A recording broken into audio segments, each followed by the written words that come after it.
Welcome back. In today's video, we're going to talk about leveling up in Baldur's Gate 3. Now, we haven't actually seen a character level up yet, but judging by everything that we have seen, it is likely that the leveling up mechanics will be similar, if not exactly the same, as Dungeons & Dragons. This is going to be a beginner's guide to help you understand leveling up your character, from the standard advancements that all characters will go through to the more class-specific ones. Understanding character progression can be just as important as understanding character creation, so you're going to want to stick around for the entire video. If you guys end up enjoying this video, please subscribe, for there will be more Baldur's Gate 3 content on the way. If you'd like to stay updated on future video releases, I'll put the links to my social medias below. Let's talk leveling.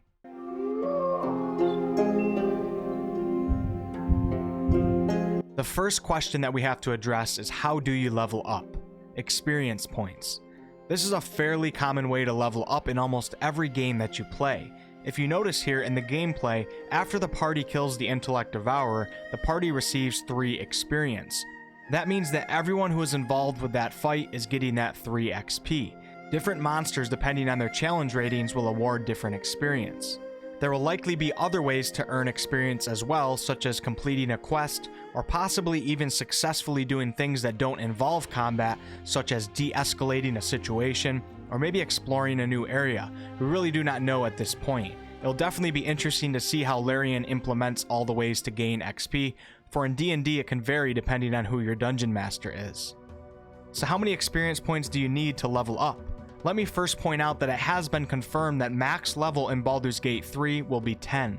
In D&D 5th edition, max level is 20, so this is likely telling us that in Baldur's Gate 3, we will only be experiencing half of our character's possible progression, which could mean Baldur's Gate 4 will be in the works for levels 11 to 20, or maybe some expansions in the future.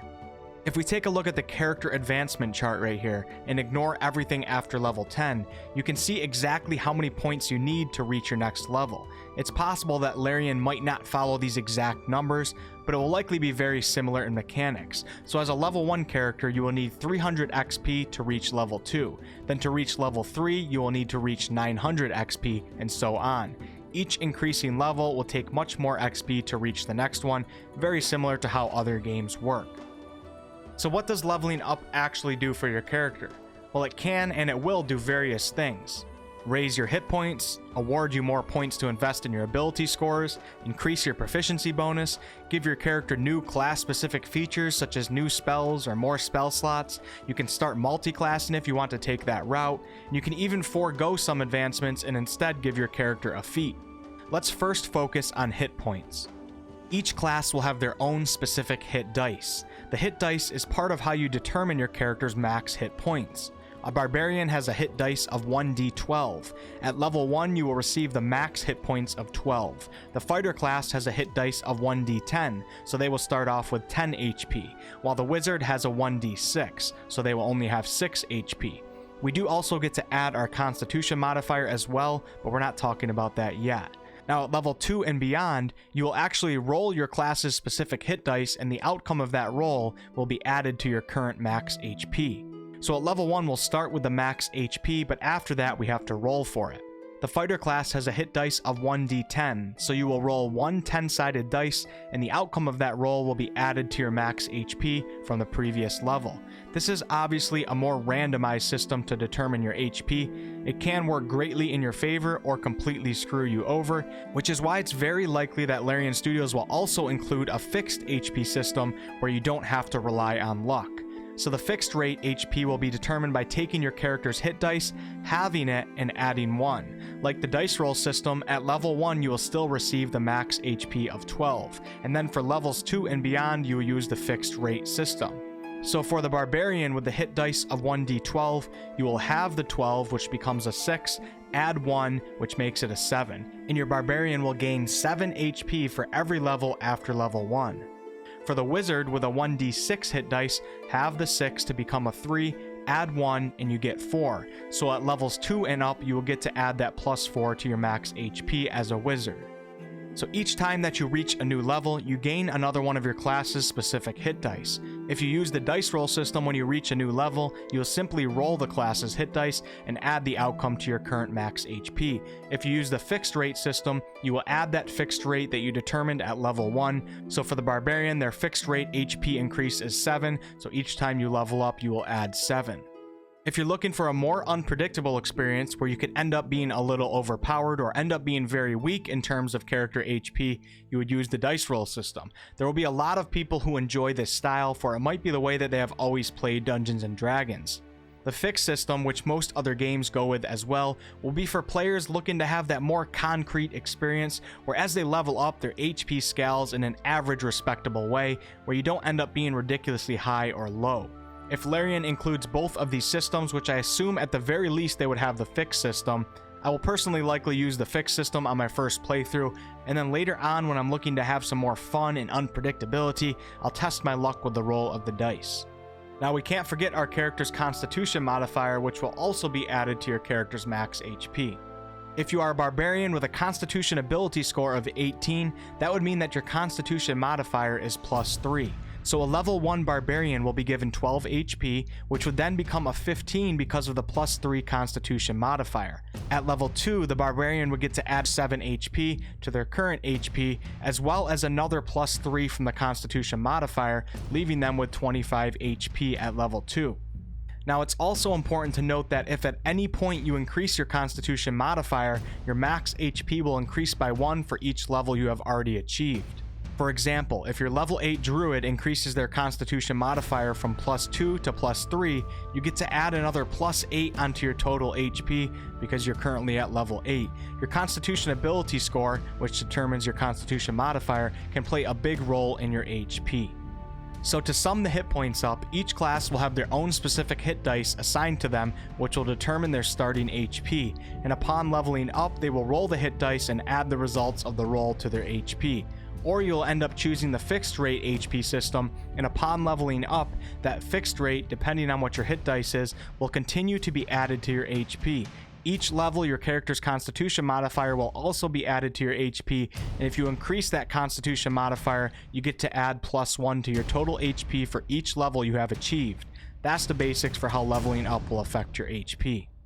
Now let's talk about ability scores. So upon reaching class level 4 and class level 8, you'll be awarded 2 extra ability score points to put into whichever ability you choose.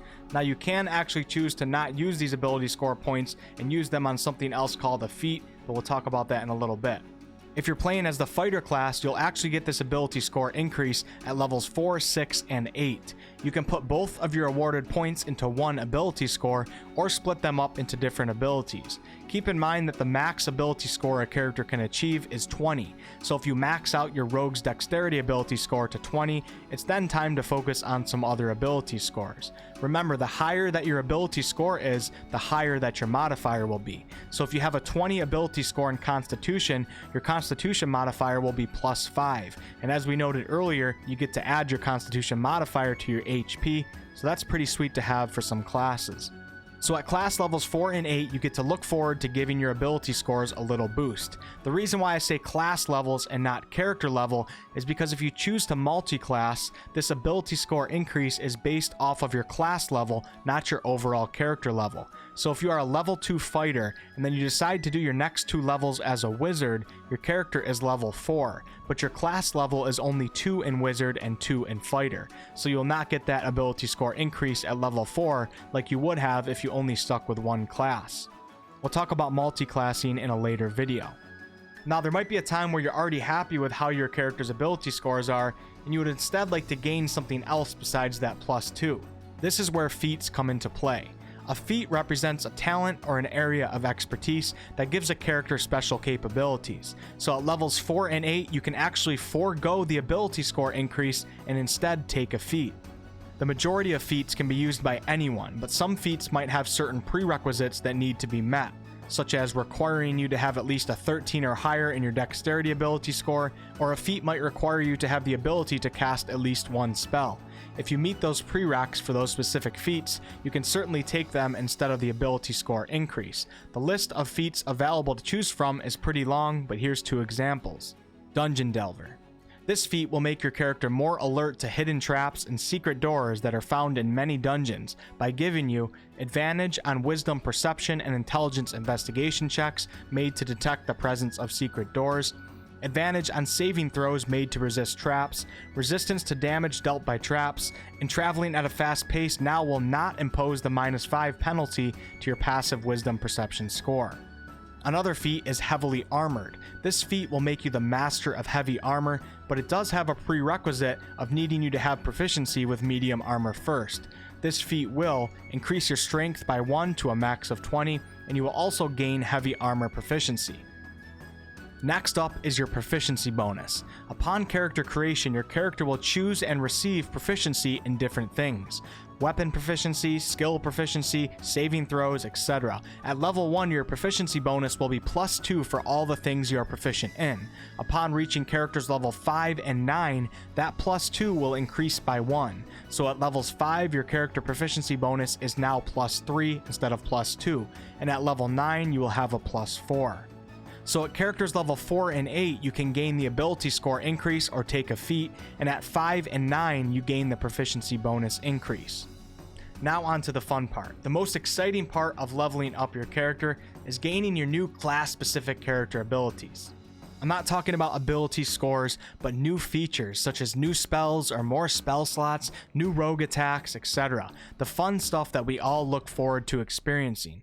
Each class will have their own leveling up chart, which will contain the new features that they might get to add to their arsenal. If you have a class in mind that you may want to play, this is where you look up your specific class's progression chart to see what you may gain at different levels. I will have to make class-specific videos to go over each one, for they are all very different from one another. As a rogue at level 7, you will gain evasion. A sorcerer who reaches level 3 will gain meta magic. A barbarian at level 9 will gain something called brutal critical, which allows him or her to roll 1 additional weapon damage die when determining the extra damage for a critical hit with a melee attack. There's really so much to talk about and so many cool things that your specific class might gain. If you're playing a spellcasting class, not only will you gain new features such as new spells and cantrips, but your spell slots will increase as well. If you don't know what spell slots are, I encourage you to go watch my beginner's guide to spellcasting video on this channel.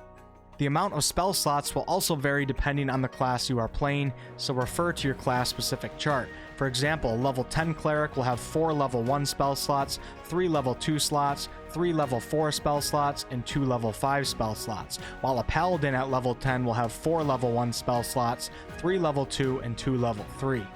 I am sure when the game releases, each class will have their own menu screen you can go into so that you can see all of this.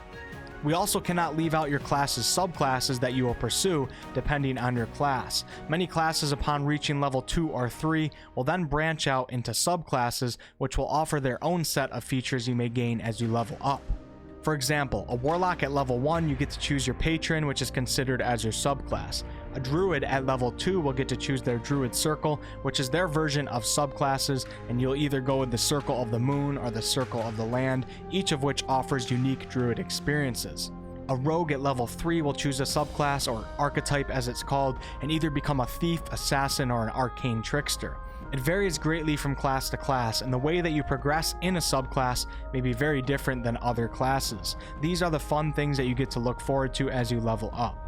As I mentioned earlier, it's important to mention multi-classing in this video. This is where it gets really interesting and you can hear some great stories, but I'm going to save multi-classing for its own video next week, so be on the lookout for that. This video should be a good beginner's guide for your basic character advancement while playing your favorite class. Thanks so much for watching, guys. If you guys enjoyed the video, please like, comment, and subscribe. I really appreciate it. It's a huge help to my videos. I do all sorts of content on this channel, ranging from comedy videos to live streams to game tutorials to game reviews, etc. I would love to see some of you guys on a future video. More Baldur's Gate 3 content on the way. Until next time.